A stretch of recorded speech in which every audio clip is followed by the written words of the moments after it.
looking at my knockout. Oh my gosh. What a hot mess I am. Hello. I certainly hope Mike comes on. If you're watching this after the live, Mike, I'm sorry. I've got my champagne, and I met with a sommelier yesterday.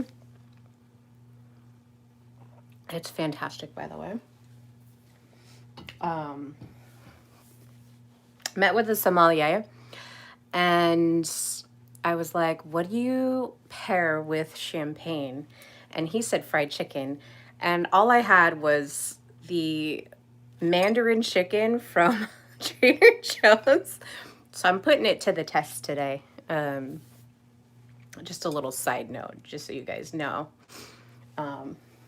Drinking champagne, eating fried chicken,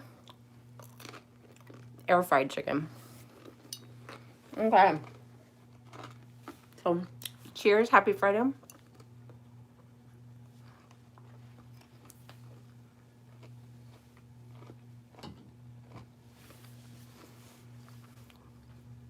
It does alter the flavor a little bit. Okay. Hello, everybody. Welcome. My name is Amelie, Celestic Intelligence Podcast. And today we're just going to be talking about Aquarians. It's Mike's birthday, so happy birthday, Mike.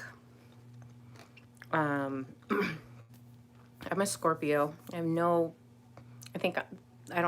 have one placement of Aquarius. I think it's like my midheaven or something. Completely non-Aquarian over here. But we're going to talk about Aquarians because right now it is Aquarian season. And we're going to be talking about James Bond. Interesting. A lot of people think that James Bond is either a Scorpio or a Capricorn, which makes sense because he's kind of this dangerous, sexy beast on the camera. But I have been thinking about it. So just kind of a background. Last year, I started watching all the James Bond movies in chronological order, or at least when they released order. So I don't know if that's chronological. And so I started at Dr. No. I'm now down to Skyfall. I just started Skyfall. So after Skyfall, there's going to be two more coming up. And I was really thinking about the character because now I've seen all of the Bond, and I'm gonna rate them. And one of them gets a really poor rating, and I'll tell you why. But I've been really looking at this, Bond archetypal character, and just kind of placing it on what sign would I place it in? And it's not Scorpio, it's not Capricorn, it's Aquarius. Like James Bond is a total Aquarius. Fight me on that. I don't care what anybody says. He's got very strong Aquarian energy, so we're going to talk a little bit about that. Part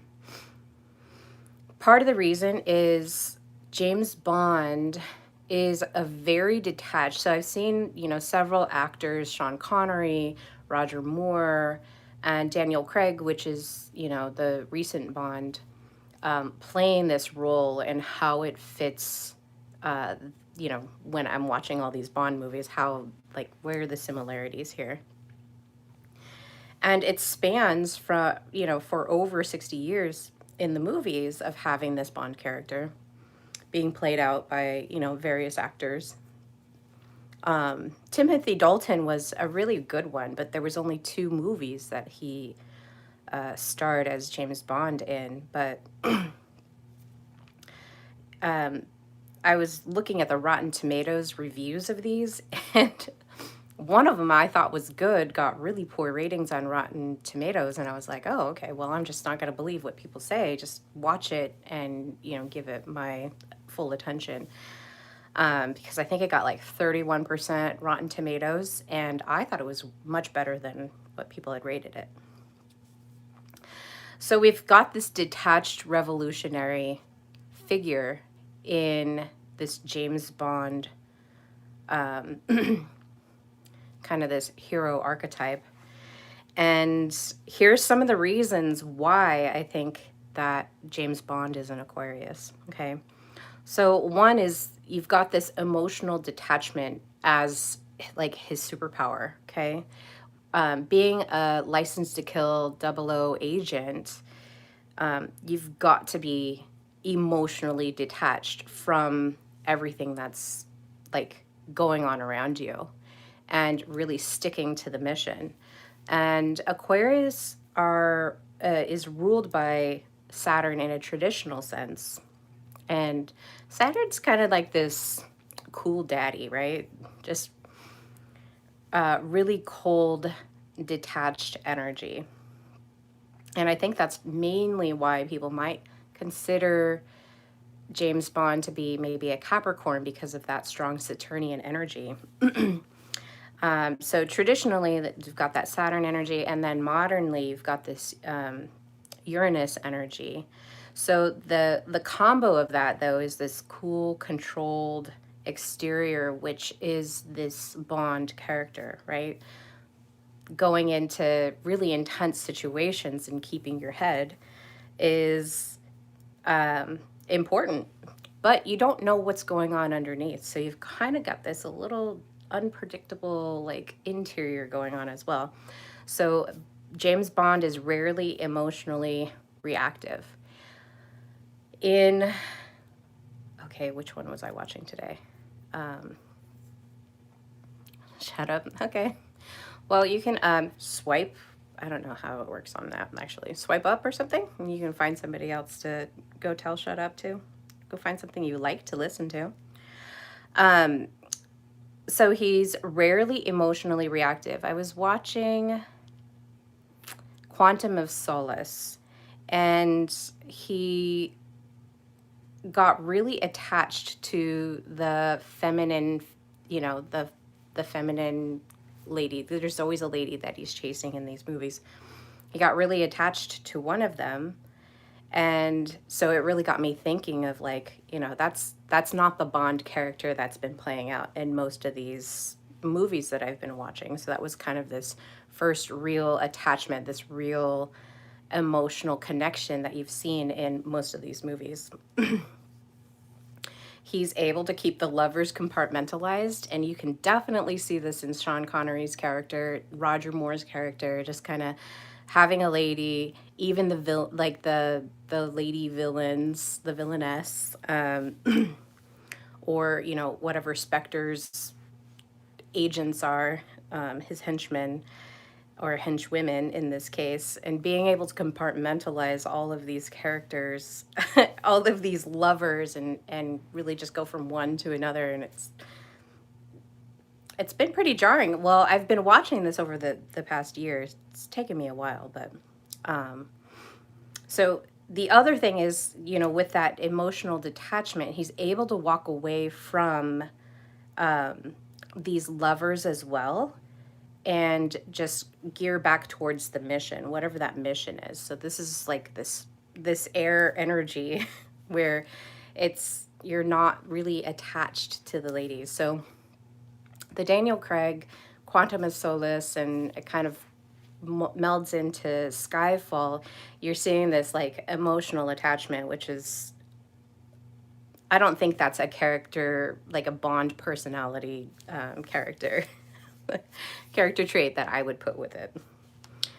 Another thing about the Aquarian energy is, hi Vivek, James Anand. Hello. The other thing that is very Aquarian is the operating outside of the system, even though he's working for the system. So again, with this detachment of the Bond character, when he's working for MI6, he's constantly breaking rules, right? Just breaking rules to get the mission done. He disobeys orders basically when there's some moral justification to break the order. And this is especially clear in like the Pierce Brosnan to the Daniel Craig. It's kind of becoming a little bit more blatant. I don't know if it's just the sign of the times that we're in that we have this emotionally attached bond. I don't know. I think it kind of takes away from the plot a little bit. It kind of threw me through a loop. I was like, this is not the Bond. I can't remember who it was, but they said, how do I like my eggs? I love eggs. I eat quite a bit of eggs.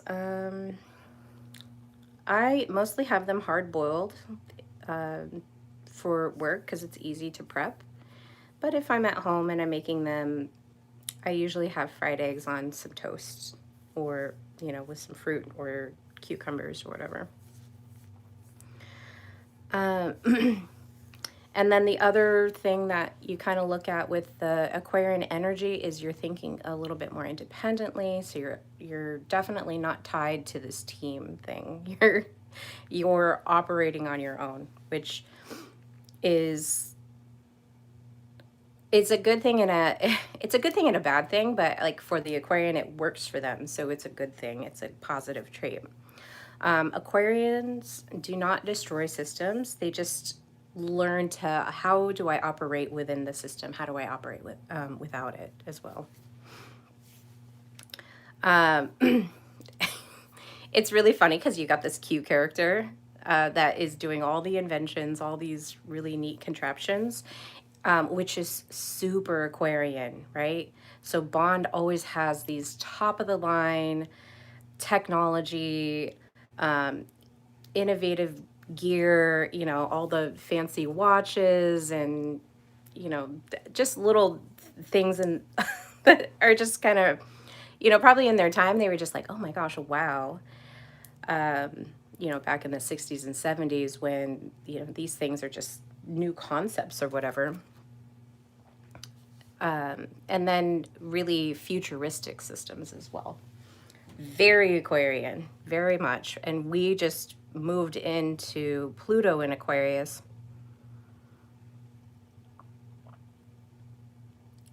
And that is, I think, going to shift the way our technology is. We're going to start to see even bigger changes, not just the, you know, integration of AI, but we're going to start to see other massive shifts in technology. Very Aquarian. So Bond is always equipped with all of these gadgets and the cars and all that kind of cool stuff. Like I said, he's got Q with him, who is, you know, a techno wizard archetype, really just coming up with all of these inventions and gadgets and things that are going to help the MI6, you know, get their missions done as safely as possible. So there is a very limited life span on these 00 agents. And then finally, this futuristic part of Bond is going in and facing these villains and really trying to help restore order. Now, does it work? Does it not work? Like, that's kind of the interesting, you know, as you're going around and watching these, or even if you read the books or whatever, very much timeline guardian and very Aquarian, okay?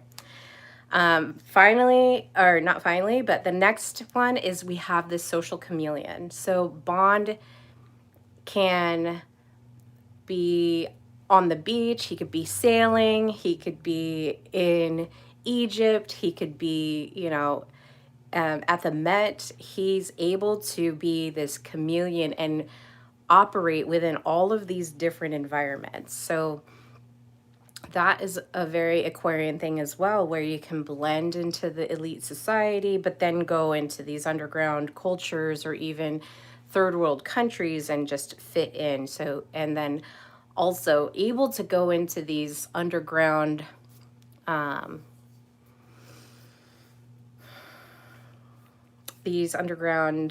networks and infiltrate them. So, disguising himself, which is another thing, that's part of that Q partnership, is being able to change and infiltrate and get the information that's needed, okay? So there's like this really strong adaptation that is very much an Aquarian thing as well. So he can move through the social networks and he's able to see the system for what it is. So it's a really interesting thing, just kind of a social chameleon.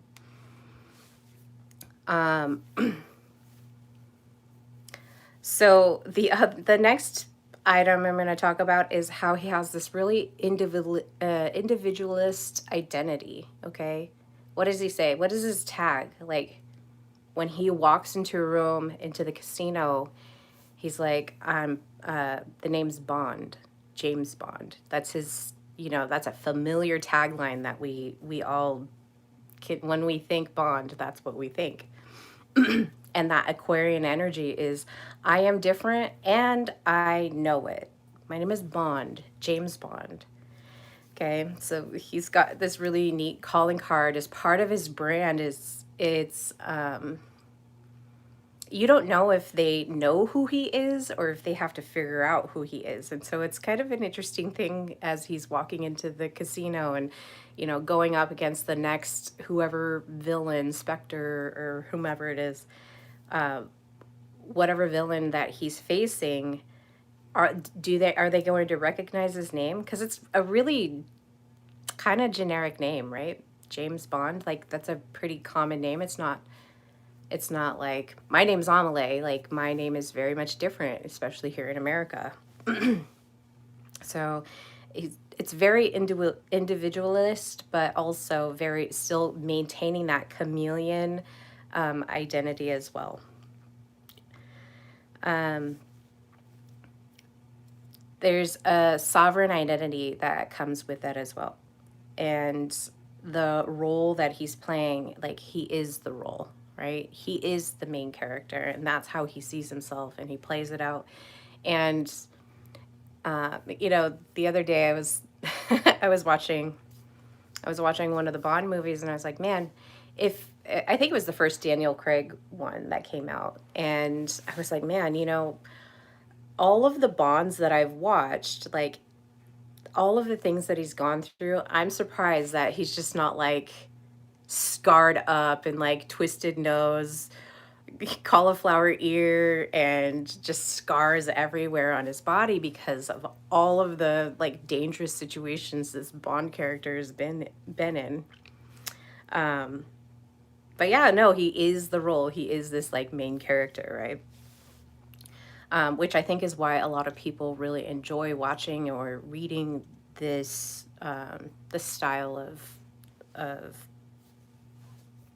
movie or book. Next, number 6 of why James Bond is, I think, an Aquarius is he's detached but still idealistic, right? So when I think of Aquarians, like I think that they're, humanitarians. They're very detached, they're very cold, but they also like care from a whole system perspective, but they're just like kind of detached and removed emotionally. They're not like connecting, which is why the Quantum of Solace, him having this emotional attachment kind of threw me through a loop. But Bond as a whole is protecting national stability and also kind of a global stability because he's working also with the Americans, right? So he's protecting this global balance and as well as the British national stability.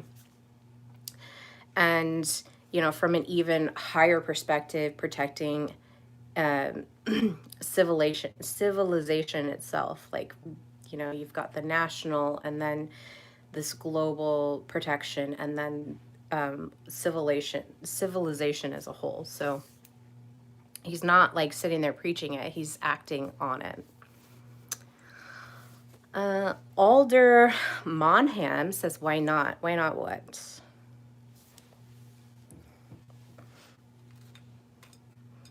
All right.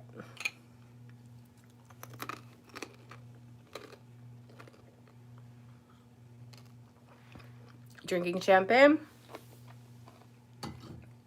which allegedly pairs well with fried chicken. Who would have thought?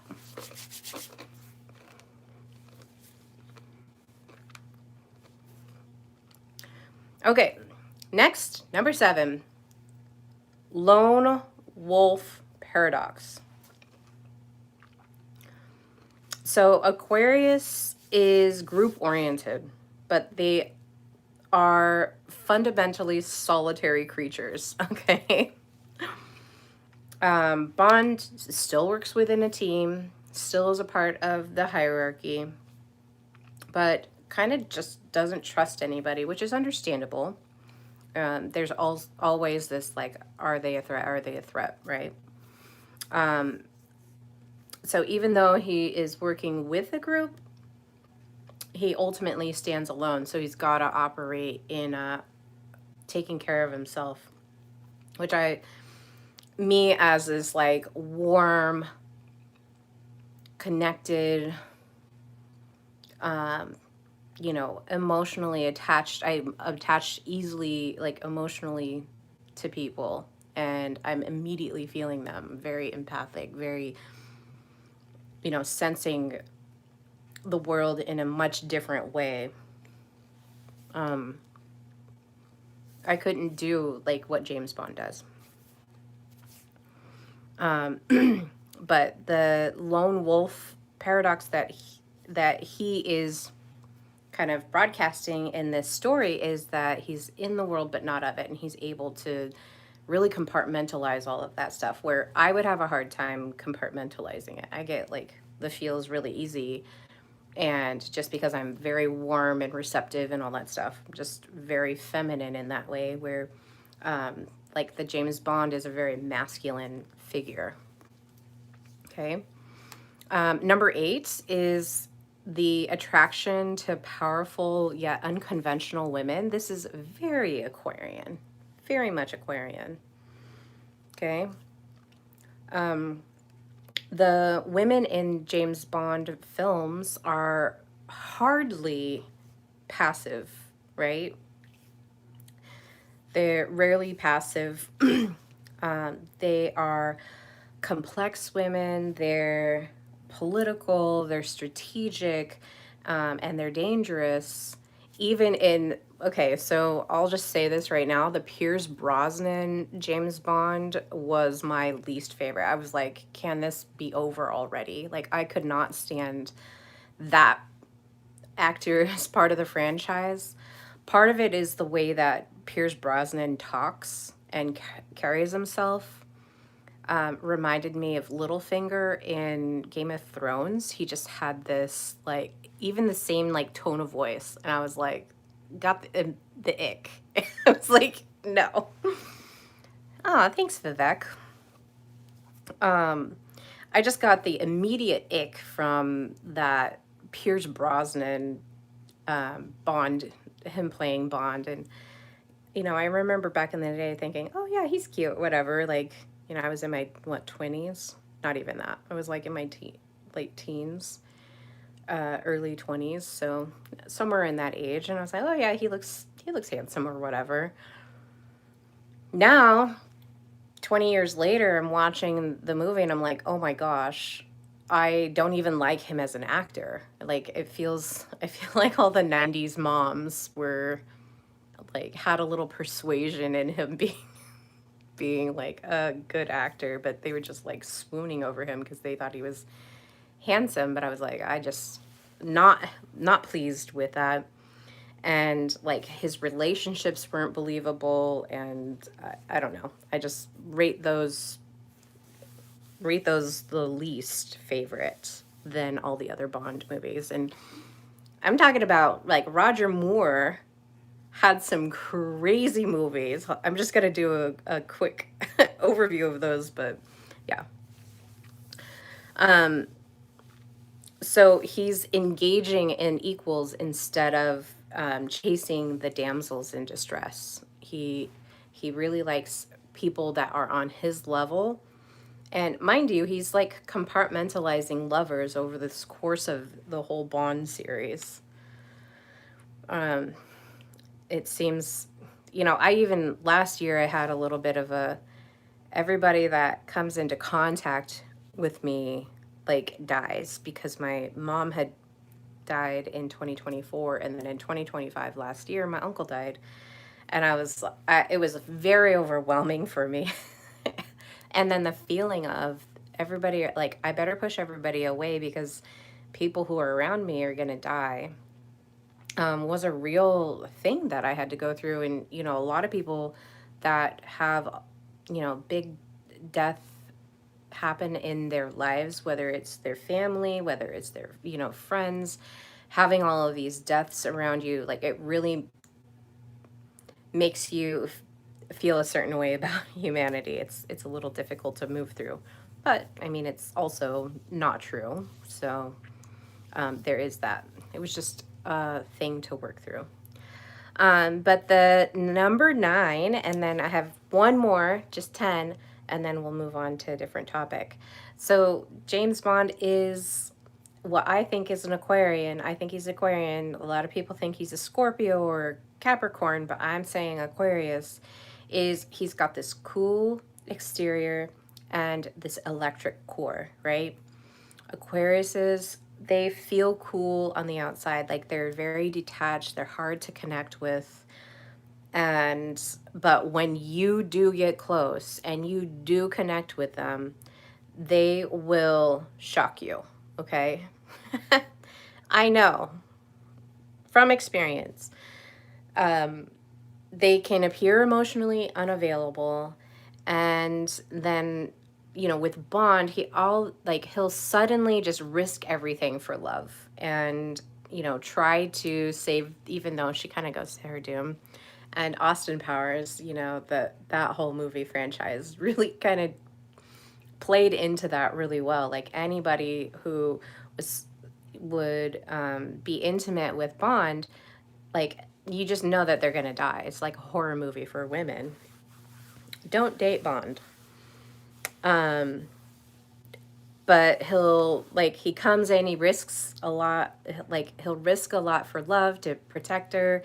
And then at the end of the movie, they're like, oh my gosh. And then he's just like all lovey. And then all of a sudden, like, she's dead.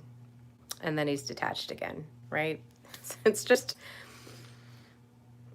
it's like, it's hard to keep the Aquarian down. And that is the Bond character. Okay. And number 10 is we have this mythic archetype. Okay. So Bond is a mythic archetype. We're looking at this agent of evolution. All right. So Aquarius rules, we've heard of the age of Aquarius. So Aquarius, when we're thinking about the age of Aquarius, it's really looking at disruption. One, disruption of the systems, disruption of technology, disruption of the way things have been going. And we're starting to see a lot of that unrest happen and it's been slowly happening over time. It's not like it's immediately happened. It's 2026 and the age of Aquarius, blah, blah. No, it's been happening. There's been this kind of uptick of disruption to systems. And we've seen that, especially, right now, the Epstein files are kind of a huge thing. And it's part of this disruption of the system, but it's been like kind of slowly picking up for I think, the last 25 years, but especially in the last 15 years, we've kind of seen this uptick of things getting revealed and all that kind of stuff, because right now we're in this apocalypse, which is revelation. Aquarius also rules intelligence networks, and now we're starting to see more of that AI because we've got Pluto has moved into Aquarius. I don't know if that's what constitutes the age of Aquarius, but it definitely has this fixed energy of this systems change. And so we're also going to start to see global power shifts. And this is something that you can look at in history and kind of see the patterns of, influence that happens.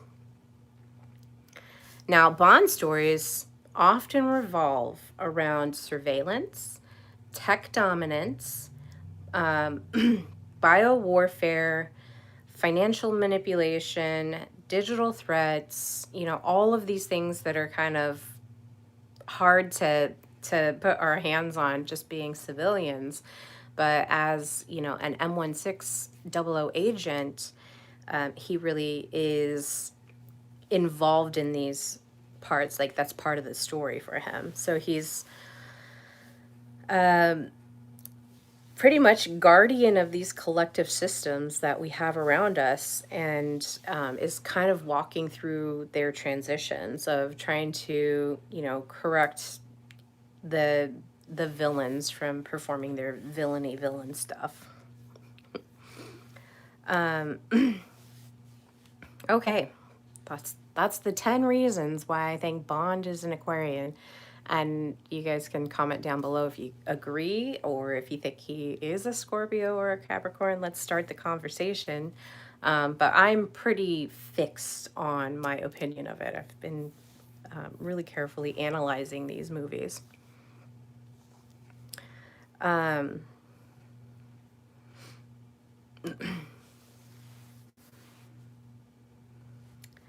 Let's look at the movies. I don't want to spend a whole bunch of time because I'm going to be doing another live stream next week to start our Year of the Horse. The Year of the Fire Horse. Let's look at my red nails. So Sean Connery era is my favorite. I've always loved Sean Connery as Bond. Definitely fits the as an actor, definitely fits the profile of what I'd imagine a Bond would be. From Russia with Love is one of my favorite movies. But like, there's so many good ones. Dr. No, Goldfinger. Um, what was the other one? I really liked Diamonds Are Forever. Like, it was just, they were really good. Even though they look cheesy to us now, like, they're still good. They still hold up well.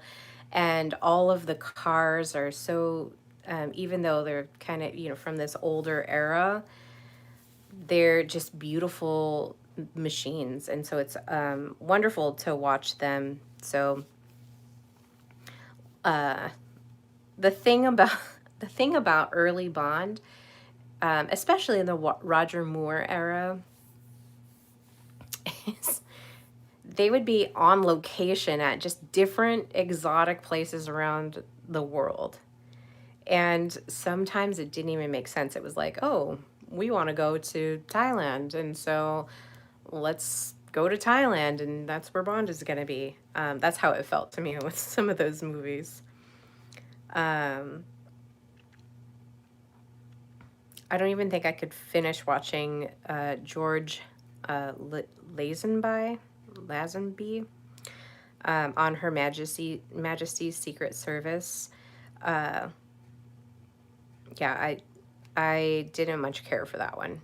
Any emotional Bond movies, like, I just didn't get into it. I wanted him to be very detached, very masculine, Roger Moore, it was, like I said, it was just this roller coaster of different places around the world, which is kind of cool to see, these things. Moonraker is that one I watched twice because it was just so funny to me that, you start on Earth and then it's hard to kind of track on why they're going and where they're going, and then they end up in space shooting lasers at each other. Like, chef's kiss. Like, I loved that movie. That was a great one. But Roger Moore as the James Bond, he was good. So Sean Connery, I'd give a 9 out of 10. Roger Moore, 7 out of 10. They were good. Timothy Dalton, okay, so I think, was it License to Kill? I think it was License to Kill. No. It was a different one. No, Sean Connery's You Only Live Twice. Is it that one? Let me look at the Rotten Tomatoes. Rotten Tomatoes, I tells ya. Don't play music. James Bond, Rotten Tomatoes.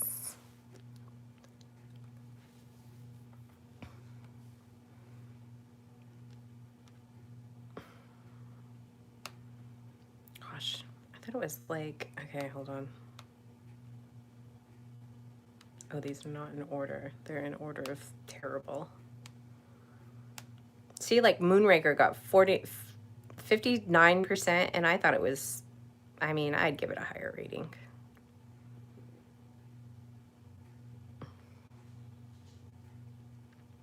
A View to Kill. Roger Moore got 36 rating of Rotten Tomatoes, and I thought that was one of the better ones of the Roger Moore era. Like, I would have given it at, you know, in the 80s. I thought it was great. That's just me, though. I don't know. Okay, so Sean Connery. So Roger Moore, 7 out of 10. Timothy Dalton surprised me, and I thought that his movies, I thought he did a great job. But I'd probably give him also a 7 out of 10. Pierce Brosnan, like, dude, probably 3 out of 10. Maybe even 2. I could not handle it. Even though GoldenEye is like, I have fond memories because I played GoldenEye on Nintendo 64, GoldenEye 64. I have fond memories of playing that game, but I did not have like, I watched that movie and I was thinking, oh, it's kind of gonna be neat to see like a new Bond after watching all of these, you know, older Bonds, like to watch one that came out when I was, you know, in my teens. No, I could not get through the Pierce Brosnan phase. Like, definitely 2 to 3 out of 10, 2.5 out of 10. Pierce Brosnan. Did not like. Got the ick. Daniel Craig. After watching all of the Bonds, you know, with the actors as they were coming out, just in that order of release, Daniel Craig, I actually think he did a really great job, other than being really emotional and tied to Vesper, which is the girl he got emotionally attached to.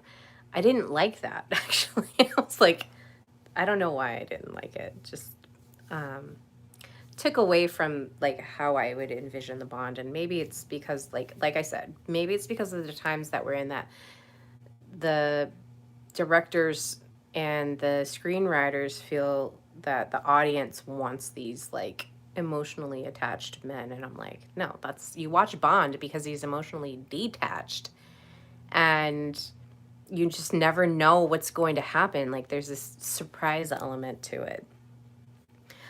So like I said, I'm just started Skyfall, and I think I just have 2 more, which is Spectre and A Time to Die to watch. But I wanted to come on because, one, it's Mike's birthday today, so happy birthday. That's why we're drinking champagne and talking about Bond, who I think is an Aquarius. Let me know what your favorite Bond character is. I don't know. I think it's interesting. So yeah, I'm gonna go drink some more champagne with my roomie and just hang out. I hope this was fun for you guys. I will see you guys next week sometime. I'll post. I'm gonna work on it this weekend. I'll post probably for Tuesday night. And we're gonna talk about the year of the horse and what that means, what kind of energy we're running into, and completing the shedding of the snake year, which is amazing. And yeah, I hope that you guys have fun. Happy Valentine's Day. I hope you have a wonderful time with your special someones, unless you're James Bond, which your special someone might, you know, meet their end. Who knows? So cheers to that. I hope you guys have a wonderful weekend. Thank you for showing up. Thanks for clicking. Thanks for watching. And I will see you next week. Bye.